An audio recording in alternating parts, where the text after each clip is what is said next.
अस्सलामुअलैकुम।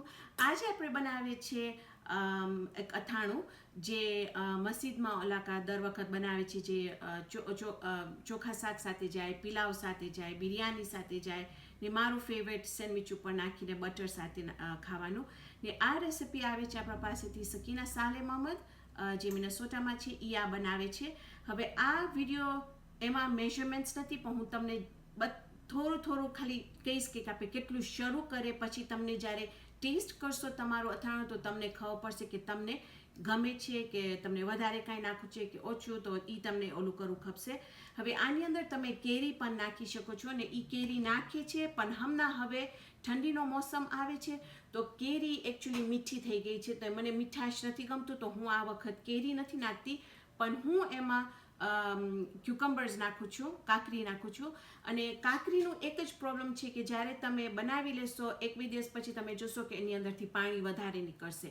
તો જો તમને કાકરી ના નાખવું હોય તો બિલકુલ તમારા ઉપર છે. એની રેસિપીમાં કાકરી નથી, એની રેસિપીમાં લીંબુ પણ નથી, પણ એની રેસિપીમાં ગાજર ને કેરી છે. ગાજર લગભગ 4 કે 5 મોટા હું એને છોલી નાખી, પછી એને કાપી નાખી. બહુ ઝીણા નહીં રાખજો, બહુ જાડા નહીં રાખજો. ઓકે, તો એ આપણે શરૂ એનાથી કરશું.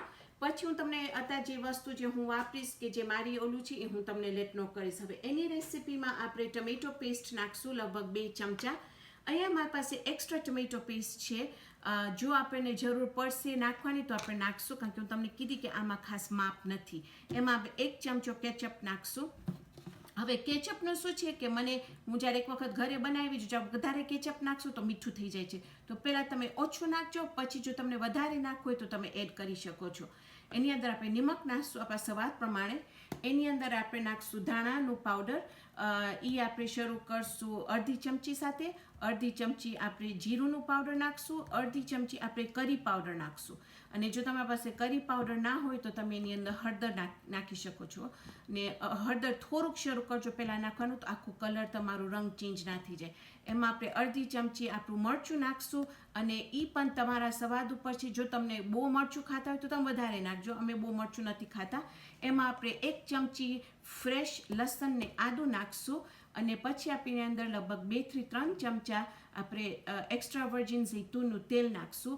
અને આનું રીઝન શું છે કે આપણે તેલ નાખવાથી આપણે એને પ્રિઝર્વ કરી શકીએ છીએ, એટલે લગભગ એટલીસ્ટ 5 દિવસ તો તમારું આ અથાણું રહેશે.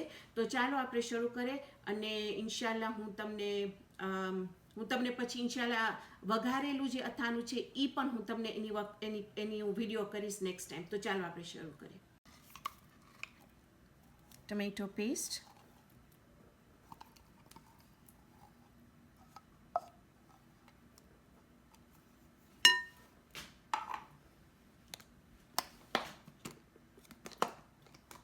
fresh ginger or garlic, લસણ આદું,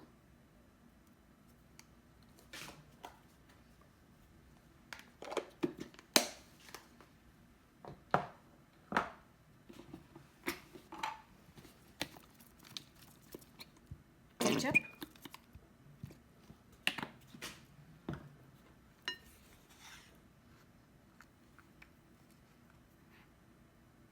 નિમક or salt,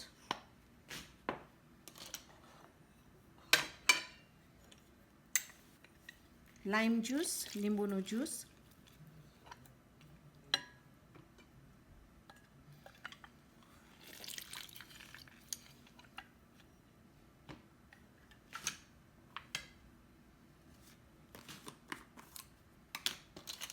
ધાણાનું powder, coriander powder,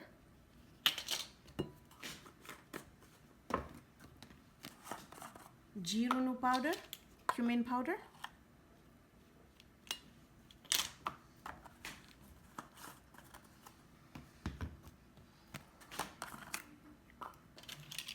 curry powder,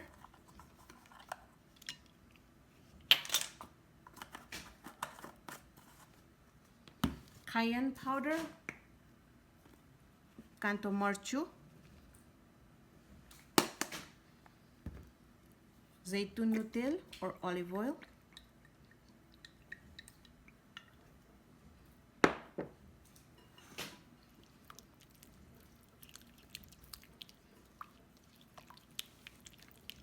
mix. તો હવે આપણે ફાઇન રીતે એને મિક્સ કરી નાખ્યા છે. હું એનો સ્વાદ ચાખીને મને સ્વાદમાં એકદમ સરસ લાગ્યું, મને ગમ્યું કે બધું એમાં બરાબર છે, તો હું એની અંદર બીજું કાંઈ નહીં નાખું. તો હવે આપણે એની અંદર આપણું બકાલું નાખી દઈશું. ગાજર કેરેટ્સ, ક્યુકમ્બર્સ કાં તો કાકરી,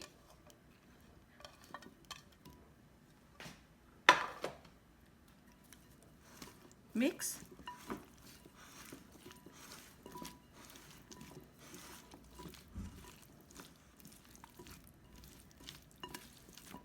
હવે આપણે જોશો કે અહીંયા ફાઇન રીતે આપણે બધું મિક્સ કરી નાખ્યું છે. આપણો મસાલો ફાઇન રીતે આપણું બકાલાને ગાજરને કાકરીને આમ કોટ કરી નાખ્યું છે. તો હવે તમે લાસ્ટ એક વખત ટ્રાય કરજો, તો શું તમને ખબર પડે કે નિમક મરચું બધું બરાબર છે ને. બસ આપણું આ થઈ ગયું છે. હવે હું એને સ્વાદમાં ટેસ્ટ કરીને હું તમને કહીશ કે કેવું લાગે. અહીંયા હું મારી ઇંગ્રેજી વિડીયો માટે હું ટ્રાય કરી આપણું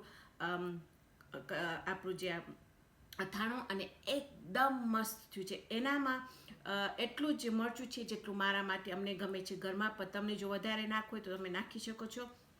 એકદમ સ્વાદિષ્ટ, જલ્દી થઈ જાય છે. આ ફ્રીજમાં લગભગ 3 થી 5 દિવસ ફાઇન રીતે રહેશે. પણ તમે માઇન્ડમાં રાખજો, મગજમાં રાખજો કે હું તમને કીધી કે જો તમે કાકડી નાખશો એની અંદર તો એમાંથી પાણી છૂટશે. તો કાકડીના બદલીમાં તમે કેરી પણ વાપરી શકો છો. ને મને યાદ છે મારી મમ્મી નાખતા હતા બેલ પેપર્સ કાં તો મોટા મરચાં, એ પણ તમે નાખી શકો છો એની અંદર. તો